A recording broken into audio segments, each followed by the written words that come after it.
Un mot d'environnement à présent et les cours d'eau de la région sont parfois en mauvais état. Sur la commune de Plougasnou, dans le Finistère, d'importants travaux de réhabilitation viennent d'être entamés sur le pont Plaincoat.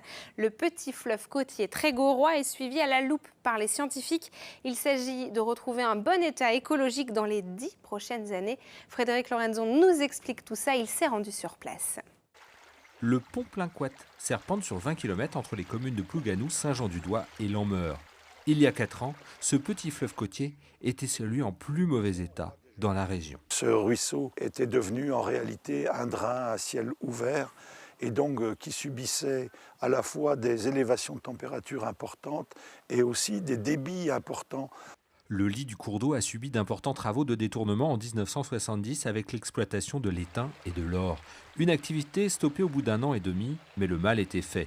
Depuis 2 ans, le syndicat mixte de la gestion des eaux du Trégor a décidé d'investir près de 470 000 € pour remettre en état les 20 km de rivière. Première réalisation, ce pont cadre.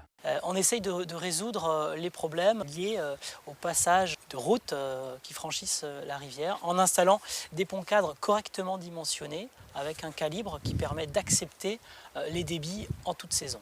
Le mauvais état du pont Plaincoat a poussé les scientifiques à se pencher sur le lit du petit fleuve côtier Trégorois. Ce laboratoire de l'université de Rennes y pratique de nombreux relevés depuis plusieurs mois. Là, il marche. Le fait d'avoir mis le pont cadre, on voit tout de suite que la morphologie de la rivière est en train d'évaluer. Les sédiments sur le fond deviennent un peu plus graveleux, sableux. Donc c'est un cours d'eau qui est en phase d'évolution là.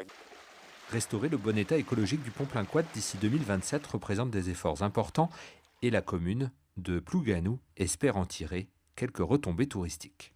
Le but final, c'est qu'il y ait des poissons qui remontent la rivière, et notamment si on peut retrouver du saumon qui remonte notre rivière, je pense qu'il y aura beaucoup de pêcheurs amateurs qui seront très contents.